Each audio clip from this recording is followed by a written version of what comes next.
Hello again, YouTubers. Welcome back to the Kaptains vlog. I'm your host, the board game Kaptain, and today on the Kaptains vlog, we have the following segments. First up, we have the Brew View, where Alex will be reviewing the beer Dragon Lady. Then we have Nerdy Knits, where Lynn is going to be showing off her Dragon Watcher hood. And then we have Gaming on Our Minds, where Lynn and I will be discussing the topic of cost-saving measures in game production and which ones we think are good and which ones we think are bad that are used by different companies out there. So without any further ado, let's get right to it. Fallen Angel cocktail. Lemon, gin, bitters, and creme de menthe.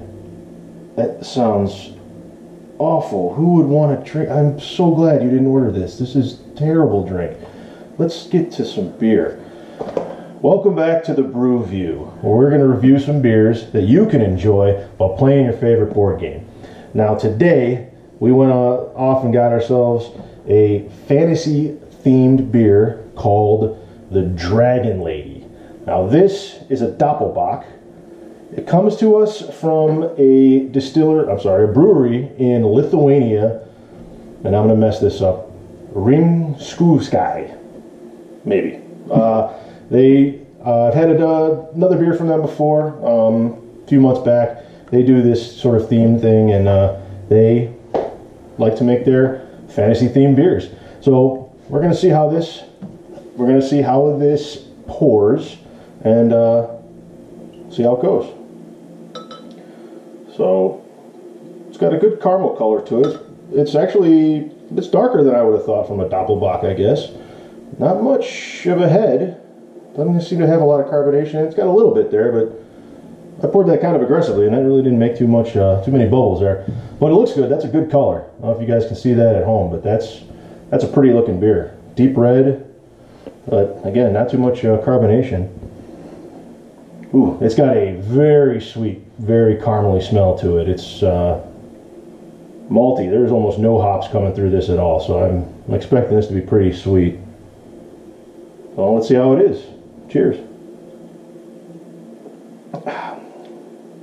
Oh yeah. Yeah, definitely caramel in there. It's pretty sweet. Says 9.7% alcohol on the label, but that sweetness pretty much masks all that alcohol, so you don't get a whole lot of that bitterness. You don't get a lot of the harshness from what would be a 10% beer would give you normally. You got to get pretty sweet or pretty hoppy to get that alcohol, so they definitely went the sweet route on this one. Like I said, it's malty. It's definitely malty and definitely caramel. Not much else flavor-wise going on there. It's sweet. Sweet is the word I have to use to describe this beer. It is not something you're probably going to be drinking a whole bunch of. This isn't a going fishing, drinking 10 beers kind of a beer. So this is probably an after dinner, sitting down, sipping it slow. Nice kind of like almost a dessert beer. If you were going to have a port wine and you wanted a beer instead, maybe a Dragon Lady there would work out for you. Scale of 1 to 10, this is getting a 5.5 from me. Not terribly excited about it. It's not horrible. Like I said, it is just pretty sweet. So if somebody offered this to me, if I was at a party and it was sitting there, I'd have one. But I'm not going to go out and buy any more of this, and I'm not going to be serving this to my guests, I'll tell you that. It's probably better than the Fallen Angel, because that drink sounded terrible, but it's not much better, I don't think. But if you guys like really sweet beers and you want to take your time drinking one, go ahead and get yourself a Dragon Lady from that brewery in Lithuania that I'm not going to try to butcher again. And that's it. If you guys got any questions or comments, go ahead and leave them down below. Let us know what you think. Any suggestions for some beers you want us to take a look at here on the Brew View, we'd love to hear about them. And until then, cheers. Hi, welcome back to another installment of Nerdy Knits. I'm Lynn, and this week I'm going to show you my Dragon Watcher's hood. It is this cool hood with a really long point that has 3 bells on it, 1 on the point and 2 on these really long tassels that go way down past my knees. And the bells that I found, I got them at Michael's craft store. They're little bird cages with little birds in them that make a slight tinkling noise when you shake them. I use super bulky wool and these giant 10 millimeter knitting needles, which is a US 15. On a positive note, if you're ever attacked by vampires, those will be very useful. Yes, I actually have bigger ones too. Oh boy. Anyway, it is very warm, so I'm going to just bring it down for now. It does stay on your shoulders nicely if you just wear it down, even though it doesn't like tie on to anything, which is, you know, good, I guess. So now you said this is a very thick yarn and use very thick needles. How long did it take to knit this? It took about a week. I did it in 2014, so it was quite a few years ago, and I don't remember having any problems. My notes on my Ravelry page just I have notes on there, but they're like, I use this size needle, and I did the I-cord this how many inches long. So I didn't have any issues with the pattern at all. It seems. So it was easy and it was quick? Yes. Well, it was quick because of the large size of the yarn, right? Mm-hmm. Now, which book did you get this from? I got this from the Woodland Knits book. Her name is Stephanie Dozen. On Ravelry, her name is Tiny Owl Knits. And she did the Dragon Watcher's hood in red for watching dragons. I did mine in green because I wanted more of a Sherwood Forest Robin Hood themed hood. But I mean, you can just change the color and you can make it anything you want, like purple or blue. It could be a wizard's hood. Black, you can be a rogue or a thief. Maybe don't put bells on it if you're a rogue or a thief. That would be a problem. And also, I mean, this also would work great for like a elf druid, for a cosplaying an elf druid with the green. And if you were changing the color, you could also find different cool ornaments or bells or ornamental bells to put in the 3 areas. Like brown, you could be like a tracker or... Yeah, Pathfinder, yeah. Oh, totally. And gray, I'm sure, I don't know, old lady hag for gray. Yeah, or another wizard type. True. Like Gandalf the Grey. Yeah. But... experienced wizard would have the gray. Indeed. So now, you said this is quite warm. Yes, it is. My shoulders are toasty. So if you were cosplaying at an event in, say, late fall or even early winter, this would be great for keeping your head and shoulders warm, wouldn't it? Yes, it would. I mean, we did do, either last year or the year before, I can't recall which, we did do a convention that was in late fall, and it was quite chilly, and if you had been wearing this, you wouldn't have needed a hat or... No, this keeps you very warm and toasty. Yes. But now, here's a question. So we're in the middle of the main convention season, which is in the summer here in the U.S., and obviously it is hot. Would this be a problem? Probably. The pattern was written for 100% wool. You could always try it with cotton or linen, but I don't know how that would affect the finished object since it wasn't written for those fibers. But are cotton and linen easy fibers to work with? I've never worked with linen. Okay. And I don't like working with cotton because there's no stretch to it. It hurts my hands. Okay. But if you were okay with working with cotton and linen already... You could give it a try. I mean, the worst thing that happens is it doesn't work out and you rip out the yarn and you use it for something else. But if it did work out, it would make it lighter and less hot for if you were trying to use this in the summer. Yes, cotton and linen are used for summer garments, so they should, be less warm. But again, if you're using this in the winter, this would be great. Yes, in the winter, this would keep you so warm. I am so warm right now. So now, as a project, you said it was easy, it was fast, you did it in under a week. So, and was it easy enough for a beginner? Probably not if it's your first time knitting something, but advanced beginner, she has the level as intermediate. I think someone who has knit a couple things could probably figure it out really easily. So, would you recommend this? Was this, I mean, it's very fast. Was it a fun thing to knit? Yeah, I mean, I don't remember having any problems, so it was it was fast. It was probably fun because I did it so fast. And being that it was fast, it'd be good probably for someone who was trying to make a cosplay outfit and didn't want to be bogged down with something that was going to take forever for just one part of the outfit. I mean, this is one part of the outfit. It only took a week for you to finish it from start to finish. Yeah. And I mean, that's not even all your time during that week. That's just when you had some time to knit. Yeah. So that's not bad at all. No, it's not. It was pretty fast. Now you've had it for a few years. How do you rate the finished product? Well, I like it. I've never worn it outside the house. I don't do the cosplay stuff, but I mean, if I did want to go running through the woods and pretending I was Robin Hood, I mean, I would totally wear this if it was below a certain degree. Like a Ren Fair in autumn, maybe? Yeah, you would know, totally like wear it? probably 50 degrees or below. Would be real good for it. So, do you have any other final thoughts on your Dragon Watcher's hood? No, just that if you're interested in seeing my project notes, he'll put a link in the bottom to my Ravelry in project the description page. We'll also have a link to the book on Amazon if you're interested in buying it and checking out her other patterns. There's a couple other patterns that are in the book on the back. She's got a lot of whimsical patterns that aren't very practical. Well, might be good for cosplay. Yes, it's pretty much, she has like fairy wings and all these crazy things that are great for cosplay, but not for everyday use. Yeah, not for really everyday use. Unless you go around in a hood with bells on it in everyday use, then yeah, everyday use. Which you can. I don't judge. Let's not judge. You can. So anything else you'd like to add? Nope, that's about it. So that is all for this installment of Nerdy Knits, and I will see you next time.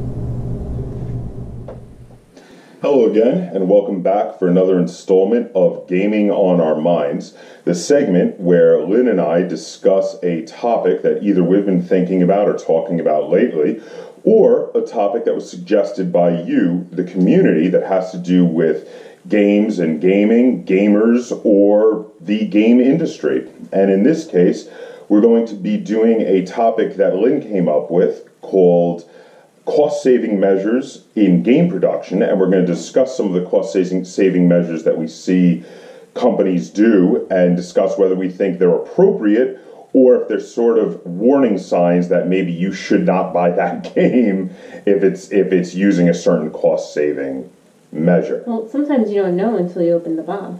Yeah, but a bit of online research, I mean, especially in this day and age. Oh, with the unboxings, you with the well, not just the unboxings, but even before the stuff is released, there's often preview videos from a lot of YouTubers where you can actually see what's going to be in the production copy, and you can find out, if you read between the lines, that they're using certain cost-saving measures. Okay, I don't watch or research any of that stuff, so. Well, I do. But a lot of, and definitely the people who are watching this channel do, or they wouldn't be watching this channel. True.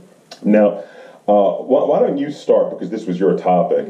Would you prefer to start with things that we think are bad cost-saving measures, or things that we think are good cost-saving measures? Well, a lot of them are also subjective. Like, one that comes to mind is what Mayfair does, where they just use the Kaptain insert, which doesn't bother me at all. As long as you can close the box, I'm okay with that, but I know it bothers you. It does bother me. Well, it doesn't cost that much more to have a new insert design for every game, and for a while, and I don't think they're doing this anymore, but for a while as a cost-saving measure, yeah, Mayfair had just a couple of inserts that they were using, depending on the box size, for every game. So it would have shaped areas for pieces that weren't even in that game. And I mean, you might as well have just left the box empty with no insert, which actually, in my opinion, and this is where I'm at with this particular cost-saving measure of just having a couple generic inserts. If you're not going to do a new insert for each game, just leave it without an insert. I think that's a better cost-saving measure than putting the wrong insert in the wrong box, where you're still paying for the insert to be made, but people are going to open it up and go, oh, really? I mean, It doesn't bother me because, I mean, usually you can fit the stuff in there. Yeah, but the whole point of an insert is to fit everything in very organized and very, have everything have a place. And when you're putting an insert in that doesn't fit everything, it's just not even serving its basic purpose. Okay. So I understand where you're coming from. It's just I look at it differently, I guess.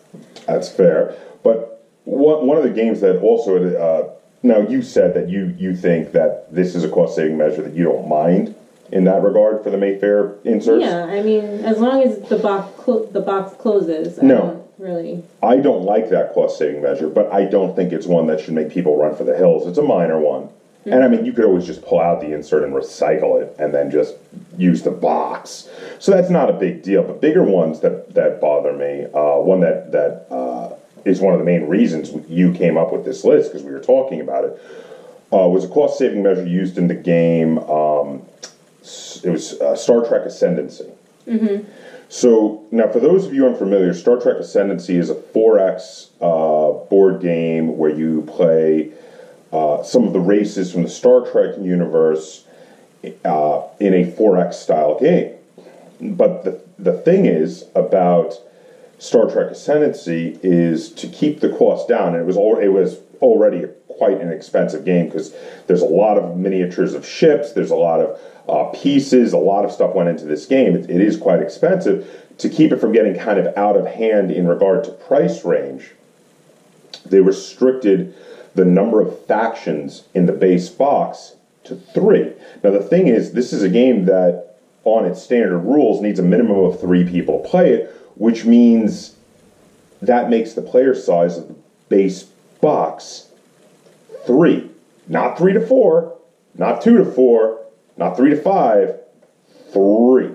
Exactly 3. And then they've been releasing expansions where each expansion is a new race. They've released 2 regular expansions where they add another race, so you can now do up to 3 to 5 if you buy those expansions. And they've released another one with the board, which allows you to play a 2-player version of the game. In my personal opinion, they should have raised the price a little bit, found other cost-saving measures, and made sure to include one other race in the box to make it a 3 to 4 player game. Because we bought this game like 9 months ago, and we still haven't played it because of the ridiculously restrictive player count. Every time we have people that might be interested in it, we have 4 people. Mm-hmm. I mean, what do you think about that one? Yeah, I side-eyed that. You side-eyed the player count? Yeah, because it was so specific. Because at least if there is a range, you might be able to have people in that range. But since it was specifically 3 players only, it was, I mean... and then on top of it, it's a 3-player only, and it's a heavy game, so you have to be playing with people who are into heavy games, because there's plenty of people you might play with that are only into lightweight and medium games. Yeah.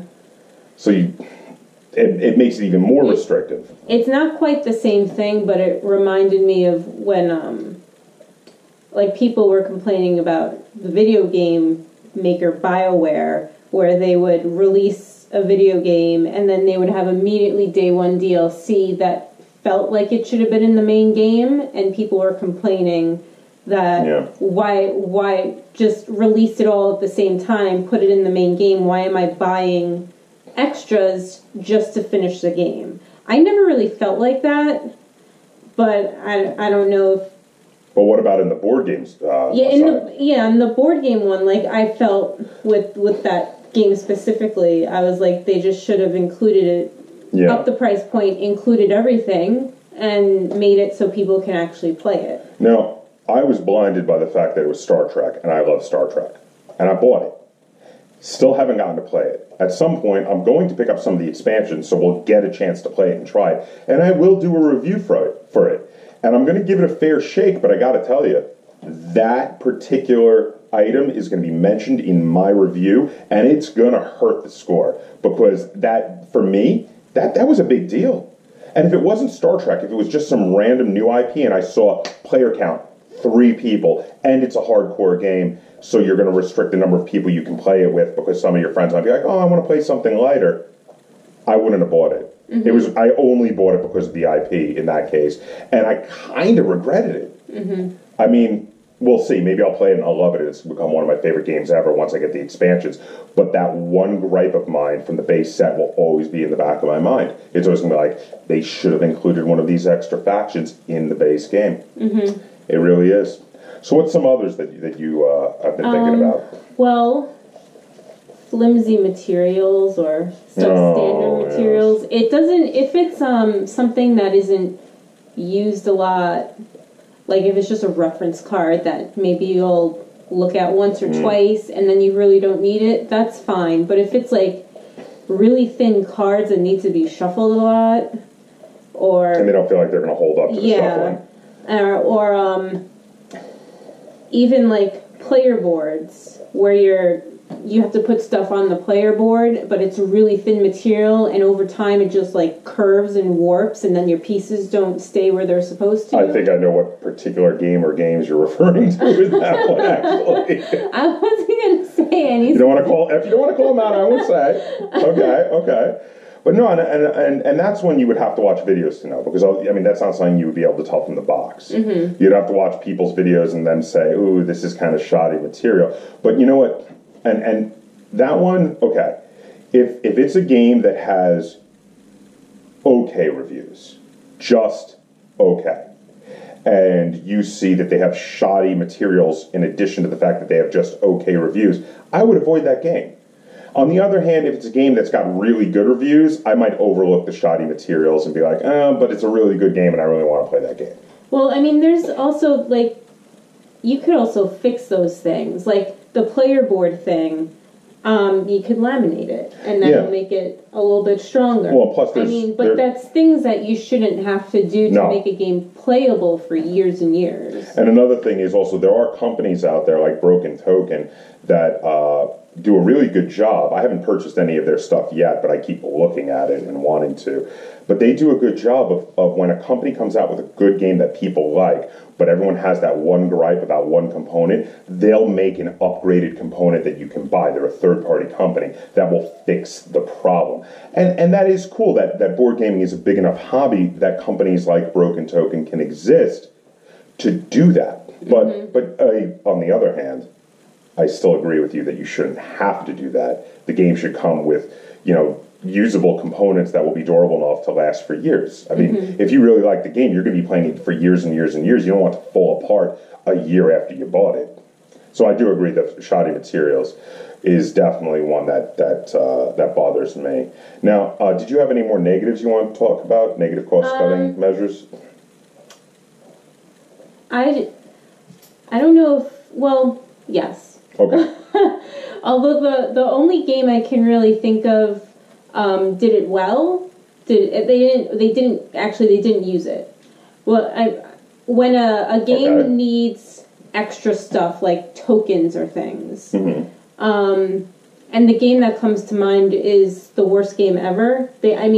You need tokens. You need tokens that don't come in the box. Yes. It should be all the components you need should be in the box. Okay. So the worst game ever has they're cheap little plastic tokens because you have to put mini poker chips. You have to put them in the kitty. And I like that they did that, but there are many other games where it's you need tokens for this and put a token on that, and it's not in the box, and then you have to go and find random things to go and use. Okay. In some cases, I will agree with you. This one's a little like how the first one you mentioned was with you, with the inserts, where you said that it wasn't a big deal to you, but you knew other people didn't like it. I'm that way on this one. There's some cases, especially when it's a specific type of component that it doesn't come with. Like one thing now, I love the game Nightmare Chess. I'm going to be buying the new version at Gen Con, but the old version I had, there are some tokens and counters that need to be used that should have a certain shape, even like a line, and it doesn't come with them. And I really felt like one cardboard sheet of punch-outs would have been fine. They could have had a cardboard sheet of punch-outs to have those things. But on the other hand, with tokens like you're talking about, just little tokens, I always keep a jar of glass beads on my gaming cart that I keep near the table, and for those cases I yank out the beads for that. And if it's just a counter that could be any shape or for anything, and those glass beads will do, then I don't mind so much. Then I'm like, oh, okay, no big deal, I got my glass beads.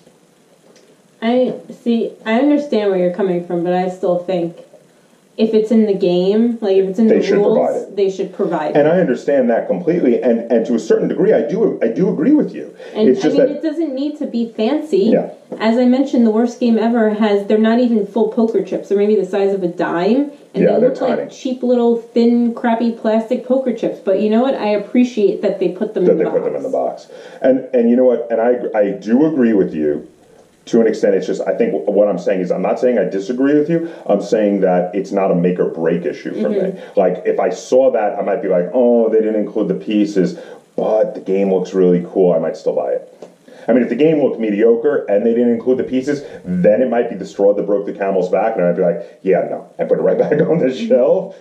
Again, it's just not, it's not a huge issue for me, but I do agree. Now, let's talk about some things that either we see game companies do and are good ways of saving money when producing a game, or things that they should be doing that they're not doing that would be good ways of saving money. So I have one. Okay. Now this is one that is not being done enough, though some companies do it. And that is, not every game needs to have plastic minis. Now, I know this sounds funny coming from me because I love games with plastic minis. But there's only certain kinds of games that really need to have plastic minis. And lately, there's this glut of games that have highly detailed plastic minis, no matter what kind of game they are. Like, everybody has to produce these high-quality, nicely sculpted plastic minis for their game. Now, in my opinion, sometimes they're not nicely sculpted. Oh, yeah, well, that's the other thing. If you're going to pay for plastic minis, don't bother if they're going to look like crap. You might as well just use pawns, you know? Yeah. But, so here's the thing. Like the cardboard standees are fine. Yeah, cardboard standees, or the wooden, like, meeple type things. Okay, but, so here's like, what I'm referring to in general. All right, there are 3 kinds of games, in my opinion, that need to have plastic minis, and they should look nice. And those 3 kinds of games are dungeon crawls. I'm talking about things like Arcadia Quest. Because when you have a character on the board that's representing you, and you have monsters on the board that are the big bad guys that you're fighting, you want them to be plastic minis. You want to see them. The second type of game is a battle strategy game, things like Battle Lore. Because again, you have all different kinds of units on the board, and you don't just want like like a little cardboard standee. You want minis for that.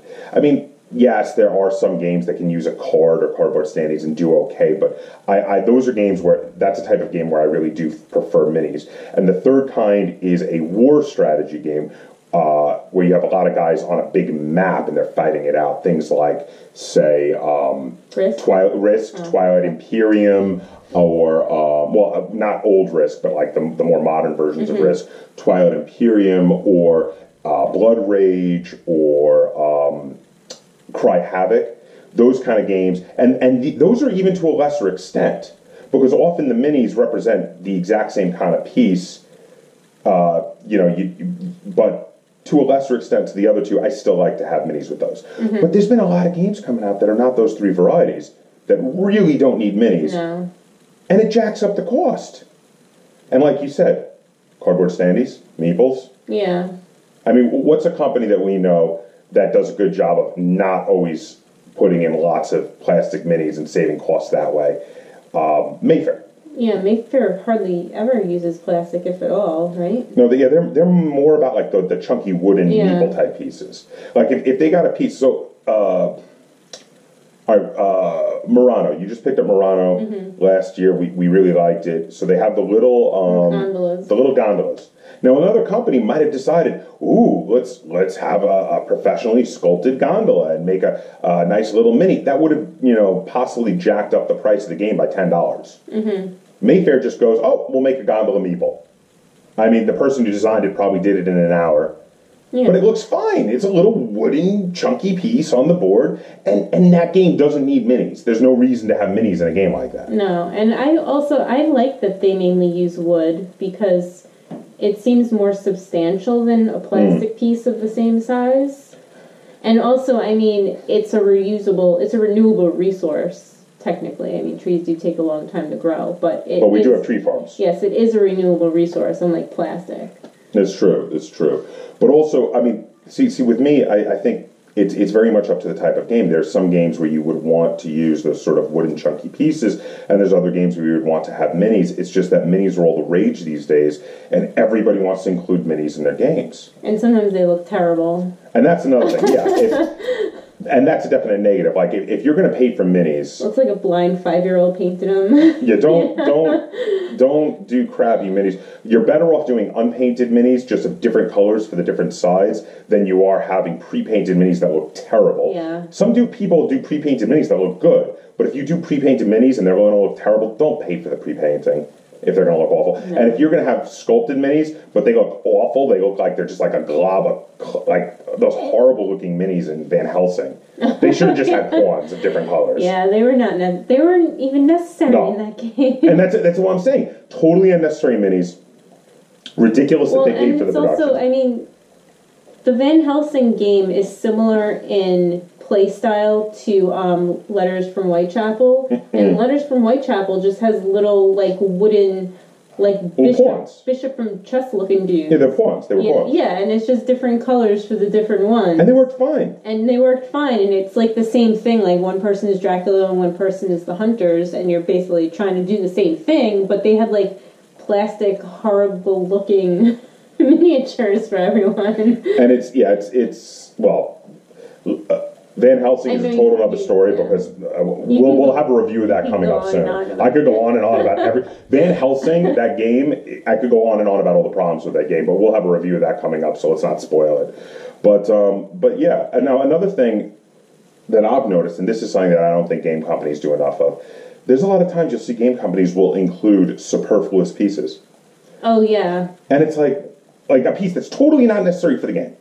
You obviously had one. Go ahead. Well, yeah, that was the one that I thought of, and then I forgot. But now that you mentioned it, go ahead. It was I understand. What's that game where one person is Thor and Thunder and Lightning? Yeah, it's like who is it? Loki and Thor. Yes, Loki and Thor. It's like there's a Loki and Thor thing, and when you put out whoever card, like if you play the Thor card, you're supposed to put the Thor cube on it. It's a wooden chunky cube but with a shiny metallic picture. I'm not going to forget that I just played like the biggest dude in my deck. This is actually one of the same examples I was thinking of, and I don't want to say that this is I love that game. It's a really fun game. We played it over at the coffee shop.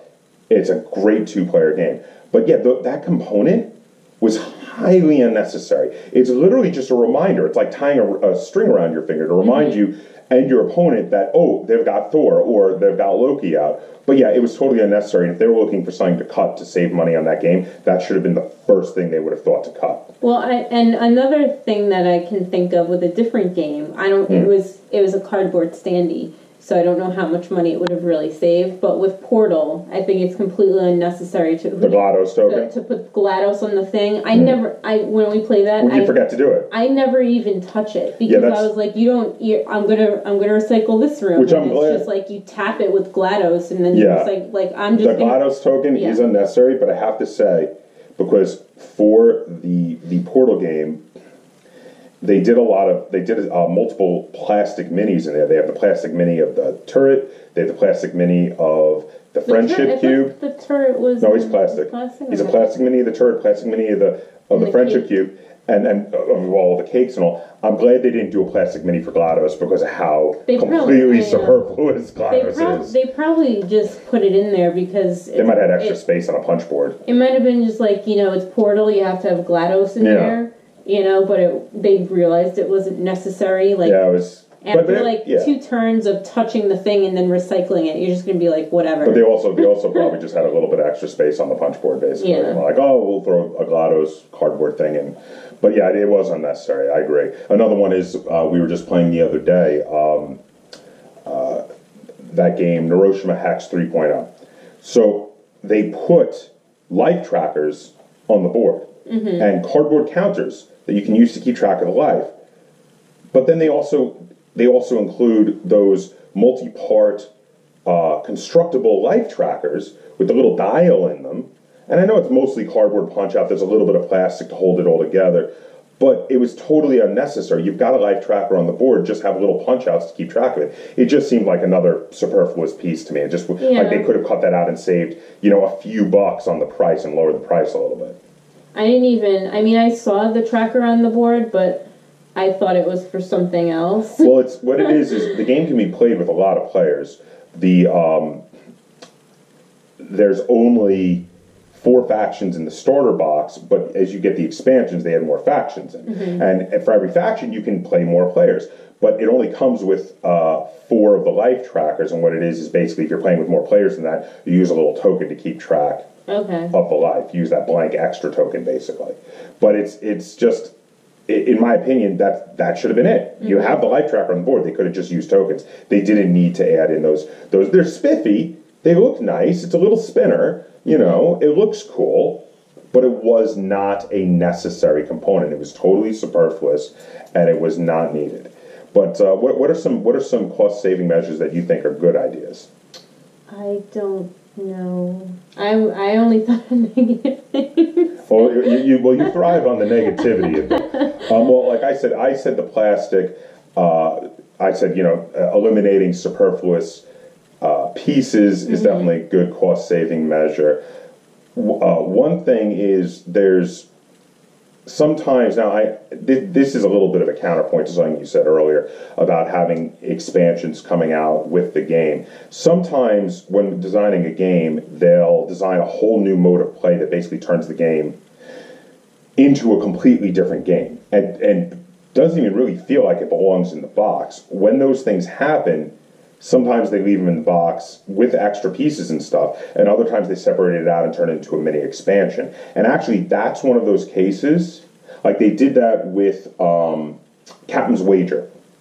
They separated it out, and the expansion was available on release, but the expansion completely changes how you play the game. And in those cases, I'm okay with them separating that out because it's not like it's an extra thing you really need to play the main game or an extra thing you really want to play the main game. It's something that changes the game into a new game, and I'm okay with that being separated out to make the product cheaper. And then if you want, and again, it's not a mandatory thing, but if you want to try the expansion, you can get the expansion as well. Mm-hmm. So like some of those alternate optional ways of play, I'm okay with those being separated out. That's another one that I think is a good way to save on costs, in addition to not all games need to have plastic minis or superfluous pieces. So did you have anything else you wanted to add? Well, I just thought of one. Go ahead. Again, I don't know how much money it would save, but in rule books, if there's many game modes, instead of printing out all the rules for every game mode possible, you could have go online for more. See, now that's one stuff. But again, what are you going to save? Like a page? Yeah, no, that's one. I'm going to agree with their second part of the point where you're saying, but what are you going to save? Because in my opinion, I'd rather have all the rules in the book than say go online for more. Yeah. Because I don't want to have to go online for more. I want it in the book. When I open up the box, I want it there with me. So you took both sides of that argument. I'm going to agree with your second side of that argument. Oh, but you did make me think of something else. Okay. So there's a lot of European companies that like to just produce one version of the game that they can release in lots of different countries, and they'll include rule books for 5 languages in every box. Now, I don't know which one of these is going to save you more money in the long run. I don't know if it's easier just to do one edition and not have to include and only include one language of the rules, or if it's cheaper to actually include all those rule books. But in some of those cases, like when you're opening a box that has a thick rule book, and it's got 4 rule books in English, French, Italian, and German, or English, Spanish, German, Japanese, or because you see that sometimes from foreign companies. You think it's like a 50-page rule book, but it's only 10 pages. Or when they have a giant rule book that's 4 languages. In those cases, it seems to me like they would save money on printing costs if they just did make a different edition for each language. You could make one edition for the Spanish language, and that could go to all Spanish-speaking countries. And you can make a different edition for the English language, and that could be shipped to all English-speaking countries. I have a feeling that the way they do it is probably the cheaper way. But there's other companies that do it the other way. which is why I don't really know, because some companies do it one way and some companies do it the other way. It's just, I think it might depend on who's printing it for you and what their costs are, but it definitely seems less wasteful. Well, yeah, it would be less wasteful, but... Because I always just recycle those extra rule books. Yeah, I mean unless it's all one rule book. Unless it's all in one rule book, yeah. But I mean, I don't need a rule book in German. Mm-hmm. I don't speak German. I don't read German. I don't need a rule book in German. So when I open it up and it's got 4 rule books, I put the English one aside and I go to the recycling bin with the others. So, did you have anything else you wanted to add on this subject? I don't think so. I can't think of anything else. Yeah, I think that's about it for me too. So there you have it. We've discussed a whole bunch of cost-saving measures that we think are either acceptable or not acceptable, and how acceptable or not acceptable they are, because we talked about how some of them might make you want to run in terror from the game, while others might just be like, oh, it might be, just a little bit of a deciding factor, a straw that broke the camel's back, so to speak. But I'd love to hear from you down below. What cost-saving measures really annoy you when you see they've been used in a game? What others do you think should be used more often by game companies? What things do you think are putting games that are totally superfluous that could have been kept out to save money, or rather than do whatever kind of cost-saving measure they may have done for that game?